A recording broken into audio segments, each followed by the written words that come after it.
നമ്മൾ സ്റ്റെപ്പ് ഇറങ്ങി വരേണ്ട വഴിയാണ് കേട്ടോ ഇത്. എന്നിട്ട് ഇതിൻ്റെ ഉള്ളിലേക്ക് പോകണം. അപ്പോൾ ഇതെന്ന് വെച്ചാൽ ഭൂമീൻ്റെ നിരപ്പിന്ന് താഴത്തേക്കാണ് ഇത് ഫുള്ള് കാണാനില്ല, മുകളിലൊന്നും കാണാനില്ല. നിങ്ങൾ ആരെങ്കിലും വിശ്വസിക്കുമോ? ഞാനിപ്പോൾ ഉള്ളത് ഇന്ത്യയിലെ ഏറ്റവും വലിയ രണ്ടാമത്തെ ഗുഹയിലാണ് ഉള്ളതെന്ന് വെച്ചാൽ ഗുഹയിലെന്ന് വെച്ചാൽ ഏറ്റവും വലിയ ഇന്ത്യയിലെ ഏറ്റവും വലിയ രണ്ടാമത്തെ ഗുഹയിൽ ഇതാ കാണുന്നതാ, ഇത് മാത്രമേ ഉള്ളതാ. ഈ എൻ്റെ ഒരു സർക്കിൾ കണ്ട, ഇതാണ് ഞാനിപ്പോൾ ഭൂമിയിലുള്ളത്. ഭൂമിയിലെന്ന് വെച്ചാൽ സാധാരണ നിരപ്പിൽ നമ്മൾ വന്ന് വണ്ടി പാർക്ക് ചെയ്ത് നേരെ ഗ്രൗണ്ട് അവിടെ.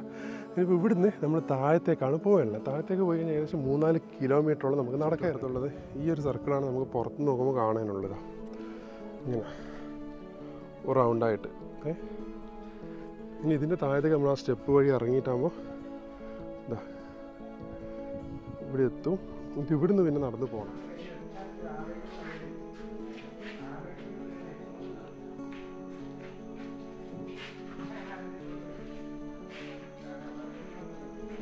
നമ്മളിതാ നല്ലോണം തുരുമ്പ് പിടിച്ചിട്ടുണ്ട്. സ്റ്റെപ്പാണ് നമ്മൾ കയറുന്നത്. ഞാനിവിടുത്തെ ജാമാകുന്ന കേട്ടോ സത്യം പറഞ്ഞ്. ചെറിയ ഇതിലോട്ട് തടിയുള്ളൂ, തല കുഞ്ഞിട്ടണ്ട. ഇനി നല്ലോണം കുഞ്ഞ് കൈയും കുത്തിയിട്ടല്ല നടക്കുന്നത്. ഒന്നാമത് ഹൈറ്റ് ഉണ്ട്. അപ്പോൾ ഇതാണ് നമ്മൾ ബേളം ഗെയിംസിൻ്റെ എൻട്രൻസ് വരുന്നത്. ഇത് ടിക്കറ്റ് എടുത്തിട്ടാണ് ഉള്ളിലേക്ക് കയറിയിട്ട്. ഞാനിപ്പോൾ ഉള്ളത് ബേളം കേവ്സിലാണ്, അതായത് ഒരു ഗുഹയിലേക്കാണ് പോകുന്നത്. ഒരു 4 കിലോമീറ്ററോളം ചുറ്റളവിലുള്ള ഗുഹയിലേക്കാണ്. അതിൻ്റെ ഉള്ളിലേക്ക് നമ്മൾ ഇറങ്ങാൻ പോകുന്നത്. ഭൂമിയിൽ നിന്ന് ഇറങ്ങുന്ന ഉള്ളിലേക്ക് ഇറങ്ങാൻ പോകുന്ന ഇവിടെ ഒരു ടിക്കറ്റ് ഉണ്ട്. ടിക്കറ്റ് എടുക്കണം 70 റുപ്യാണ് ഒരാൾക്കുള്ള ചാർജ്. ഇതിൻ്റെ ഉള്ളിലേക്കാണ് നമ്മൾ ഇറങ്ങുന്നത്. കണ്ടോ,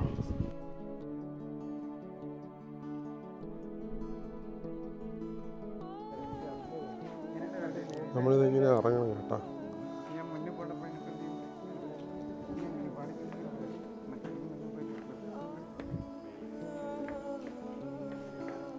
അപ്പോൾ ആദ്യമായിട്ടാണ് ഇങ്ങനൊരു സ്ഥലം കാണാൻ പോകുന്നത്. കൂട്ടത്തിട്ട് പോയി ഇത് അല്ലേ. അപ്പം ഇത് സംബന്ധിച്ചാൽ ഇറങ്ങി വരുന്നു, താഴത്തുനിന്ന് ഇറങ്ങി. എൻ്റെ തലയിങ്ങനെ മുട്ടും കേട്ടോ. ഏകദേശം ഇതാ കുഞ്ഞിട്ട് വേണം വരണ്ടിയിട്ട്. ഇതിൻ്റെ ഉള്ളിൽ കയറി ബേളം കേവ്സ്. ഇത് ഇന്ത്യയിലെ തന്നെ രണ്ടാമത്തെ ഏറ്റവും വലിയ ഗുഹയത്. ഇന്ത്യയിലെ രണ്ടാമത്തെ ഗുഹയത്.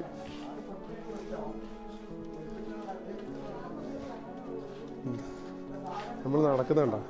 ഇതുണ്ട് ചുറ്റും കണ്ടോ? ഞാൻ ഗുഹയാണ് കേട്ടോ. ഇതെന്താ ഗുഹ കണ്ടോ? ഇത് ശരിക്കും പറഞ്ഞാൽ ഇവിടെ നിങ്ങൾ കാണുന്നുണ്ടെന്ന് അറിയില്ല. ലൈറ്റ് അടിക്കുമ്പോൾ ഭൂമിൻ്റെ അടിയിലാണ് ഉള്ളത്. ഭൂമിൻ്റെ അടിയിൽ ഇങ്ങനെ ഒരു 4 കിലോമീറ്ററോളം ഇങ്ങനെ ഇതിൻ്റെ ഉള്ളിലോട്ട് ഇങ്ങനെ നടക്കാനുണ്ടെന്നാണ് പറയുന്നത്. കണ്ടോ ആൾക്കാർ പോകുന്നുണ്ടോ? ഇത് നാച്ചുറലാണ് കേട്ടോ, അല്ലാണ്ട് ബിൽഡ് ചെയ്ത് കെട്ടിച്ചുണ്ടാക്കിയതല്ല ഇത്. അവിടെ നിന്ന് ഇങ്ങനെ നടന്നു വന്ന് ശരിക്കും പറഞ്ഞാൽ ഞാൻ പറഞ്ഞില്ല, ഭൂമിൻ്റെ അടിയിലാണ് ഈ സംഭവം ഉള്ളത് കേട്ടോ. ആ ചെറിയൊരു വട്ടം പോലെ ഇറങ്ങി വന്നിട്ട് ഇനി ഇങ്ങനെ നമ്മൾ 4 കിലോമീറ്ററിൽ ഇങ്ങനെ നമ്മൾ നടക്കാനുണ്ടെന്ന് പറയുന്നുണ്ടോ. മുകളിൽ ഇവരിവിടെ ലൈറ്റ് ഇപ്പം പിടിപ്പിച്ചിട്ടുണ്ട് ഇങ്ങനെ. ഇതുണ്ടോ ആൾക്കാർ പോകുന്നുണ്ടോ സൈഡിലോട്ട്? ഇപ്പുറത്ത് ചളിയാണ്. ഇവിടെ വലിയ കുഴിയും കാണുന്നുണ്ട്. ഇതാ ഗുഹ. ഇതുണ്ടോ ഇവിടെ നല്ല ഹൈറ്റ് ഉണ്ട്. നല്ല ഹൈറ്റ് ഉണ്ട്, നല്ല ഹൈറ്റ് ഉണ്ട്. ഇതിലോട്ട് ആൾക്കാർ കണ്ടോ എത്രത്തോളം കാണുന്നുണ്ടെന്ന് എനിക്ക് അറിയത്തില്ല.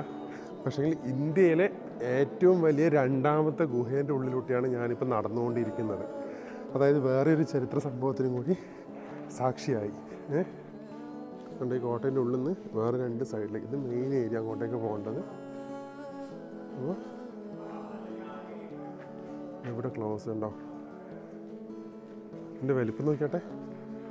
ഇത് നാച്ചുറലായിട്ട് ഉണ്ടായതാണെന്ന് പറയും. പിന്നെ കുറേ മാറ്റങ്ങൾ വരുത്തിയതാണ് എന്ന് പറയുന്നത്. അങ്ങനെയാണ് ഇതിൻ്റെ ഇത് പറയുന്നത് ഇവർ. ഇതുണ്ടോ കല്ലെല്ലാം കണ്ടോടോ.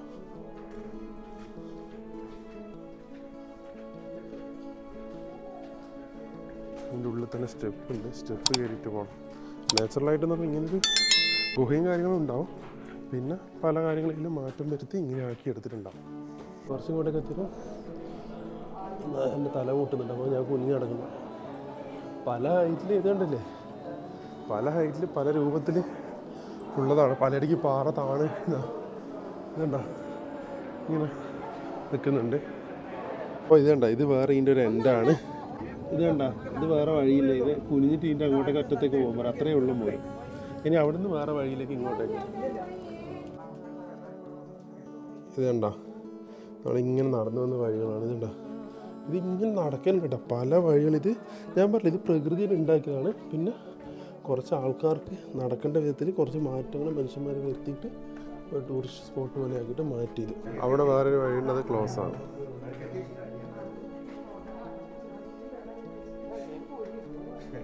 ഇതിൻ്റെ ഓരോ കലാവിരുത് എന്ന് പറയുന്നത് ഫുള്ള് പാറയാണ് കേട്ടോ. എന്നാൽ ഇതിൻ്റെ ഉള്ളിലേക്ക് നടക്കുന്നത് നമ്മളിങ്ങനെ വന്ന് അപ്പോൾ ഇങ്ങനെ വേറൊരു വഴി. പക്ഷേ ഇത് ബ്ലോക്കാണ് കേട്ടോ. ഇതുണ്ടോ ഇവിടെ ഇങ്ങനെ വഴികളോ കാര്യങ്ങളൊന്നുമില്ല. വെള്ളം പോകുന്ന തോവാണ് ഇതുണ്ടോ. പക്ഷേ അതിൻ്റെ അതിലോട്ട് റിസ്ക് എടുത്തിട്ട് പോകുന്നവർക്ക് പോയി നോക്കാം. പക്ഷേ ലൈറ്റൊന്നും ഉണ്ടാവില്ല. നമുക്ക് പോകേണ്ട വഴി ഇവിടെ ഇതാണ്.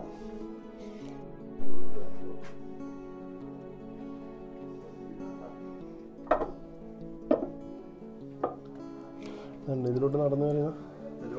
ഇങ്ങനെയാണ് നടന്നിട്ട് വരെ. അയ്യോ വേണ്ട, ഗുഹയിൽ ഇങ്ങനെയാണ് നടന്നിട്ട് പോയത്. ഇതാണ് ഇന്ത്യയിലെ ഏറ്റവും വലിയ രണ്ടാമത്തെ ഗുഹ. കുറേ ഉണ്ട്. അമ്പോ ഇനി അങ്ങോട്ടൊക്കെ പോകണ്ട കേട്ടോ. ഒരു 4 കിലോമീറ്ററോളം നമുക്ക് നടക്കാനുണ്ട്.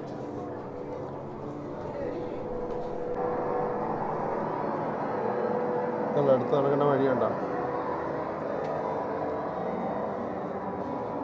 ചെറിയ മുകളിലാണെങ്കിൽ ഇപ്പം തലമുട്ടോ.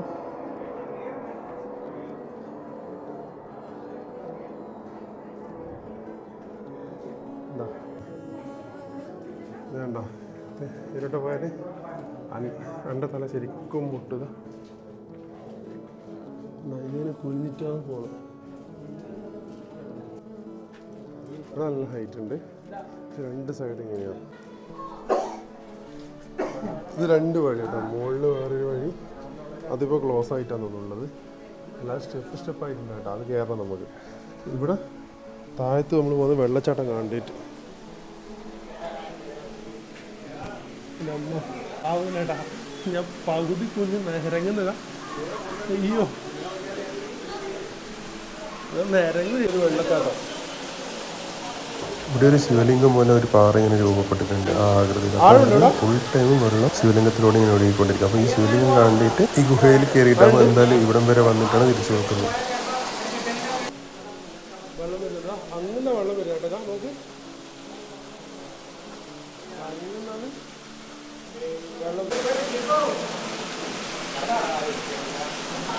ഇതാണ് ഇതിൻ്റെ ഹൈറ്റ്. ഇത്ര ഹൈറ്റ് ഉണ്ട്.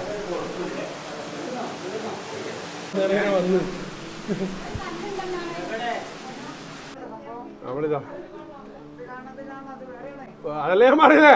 വേറെ വഴി വേറെ ഇതിലൂടെ കയറിയിട്ട് വേറെ ഉണ്ട്. ഇതാ കയറിയോ, കമ്പി കയറിക്കോ.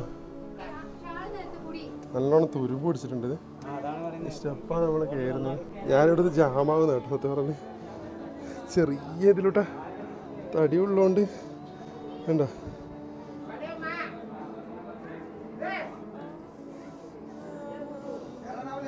ഓ കയറി. ഓ ഇവിടെ എത്തി. വേണ്ട അതിലൂടെ കയറിയിട്ട് വേറെ വഴിയിലേക്ക് എത്തി.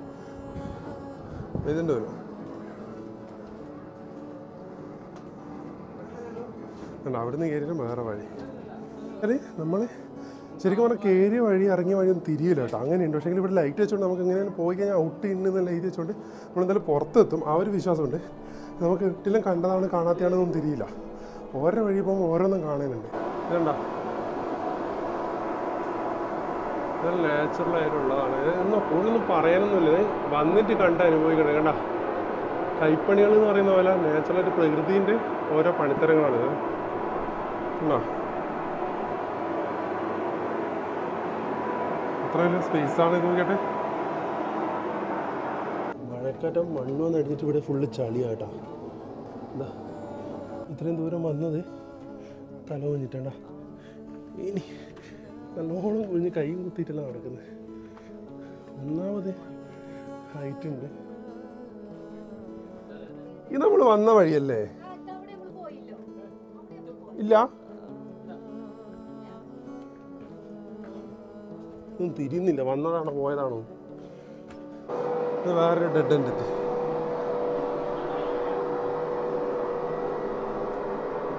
നിങ്ങൾ ക്യാമറ ഉണ്ട് കേട്ടോ.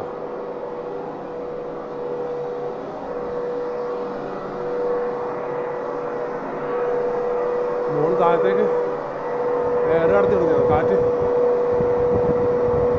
ആന്ധ്രാപ്രദേശ് എന്ന് പറയുന്നത് ഗ്രാനൈറ്റിൻ്റെ മെയിൻ ഏരിയ ആണ്. ഇത് കണ്ടോ, ഇത് ഓൾറെഡി ഉള്ളതാണെന്ന് അറിയില്ല. ഇതാണ് ഗ്രാനൈറ്റ്. ഇങ്ങനെയാണ് മണ്ണിൽ നിന്ന് കുഴിച്ചെടുക്കുന്നുണ്ട്. ഇതിവിടെ ഇങ്ങനെ ഇത് കണ്ടില്ലേ, ഗുഹയുള്ളതുകൊണ്ട് അതിൻ്റെ മുകളിൽ മേൽക്കൂരായിട്ട് ഗ്രാനൈറ്റ്. ഇത് ഓൾറെഡി ഉള്ളതാണ്, മണ്ണിലുള്ള. ഞാൻ പറഞ്ഞില്ലേ, ഇങ്ങനെ പല സ്ഥലത്തു നിന്ന് കുഴിച്ചിട്ടാണ് നമ്മുടെ നാട്ടിലേക്ക് ഷേപ്പ് ആക്കിയിട്ട് പോളിഷ് ചെയ്തിട്ട് കൊണ്ടുവരുന്നത്. ഇത് ഗ്രാനൈറ്റാണ്. അപ്പോൾ ഇത് മുഴുവൻ ഇതുണ്ടോ, ഇതെല്ലാം ഗ്രാനൈറ്റിൻ്റെ ഇതാണ്. ഇതിൻ്റെ ഒരു കവറിലും മാത്രമാണിത്. ഇതുണ്ടോ, ഇവിടെ കണ്ടോ പവിഴപ്പുറ്റ് പോലെ പാറ തന്നെ. ഇത് പാറ തന്നെ തോന്നുന്നല്ലേ? വെള്ളം ഇട്ടുണ്ട് ഇവിടെ, വെള്ളം അംശമുള്ള കണ്ടോ. അതുകൊണ്ട് ഇവിടെ ഫുള്ള് ചളിയായിട്ട് എന്താ ഇത് പവിഴപ്പുറ്റ് പോലെ. അപ്പോൾ ഞാനിപ്പോൾ ഉള്ളത് ബേലൻ കേവിലാണ്. ബേലൻ കേവ് എന്ന് പറഞ്ഞാൽ ഇന്ത്യയിലെ തന്നെ ഏറ്റവും വലുത്, അതായത് ഇന്ത്യയിലെ ഏറ്റവും വലിയ രണ്ടാമത്തെ ഗുഹയാണ് കേട്ടോ.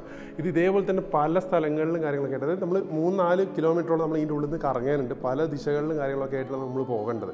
മനസ്സിലായി? നമ്മൾ ഇതിൻ്റെ ഉള്ളിൽ കയറി കഴിഞ്ഞാൽ നമുക്ക് ശരിക്കും തിരിയില്ല. പക്ഷേ ഇവിടെ ഔട്ട് എന്നുള്ളതിൽ എഴുതി വെച്ചുകൊണ്ട് നമ്മൾ ഏകദേശം ലൈറ്റ് നോക്കി നമ്മൾ പുറത്തേക്ക് എത്തും. അതാണ് ഇതിൻ്റെ അവസ്ഥ.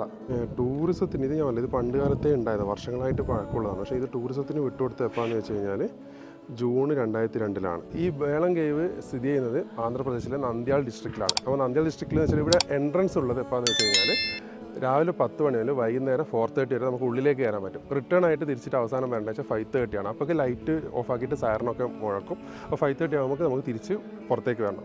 4:30 വരെയാണ് ഇവരെ ടിക്കറ്റ് അലൗഡ് ആയിട്ടുള്ളത്. ഒരാൾക്ക് ടിക്കറ്റിന് വരുന്ന ചാർജ് എന്ന് വെച്ചാൽ 70 രൂപയാണ്. വന്നു കഴിഞ്ഞാൽ നമ്മൾ നല്ലൊരു ചരിത്ര പ്രാധാന്യമായ ഒരു സംഭവത്തിന് നമ്മൾ സാക്ഷ്യം വഹിക്കും. നമുക്കത് കാണാൻ പറ്റും. ലൈഫിൽ ഒരിക്കലെങ്കിലും നമ്മൾ ഇതുപോലെയുള്ള സ്ഥലങ്ങളൊക്കെ ഉണ്ടാകുമ്പോൾ വരാൻ കിട്ടുന്ന അവസരങ്ങളാണ് എന്തായാലും വരുന്നത്.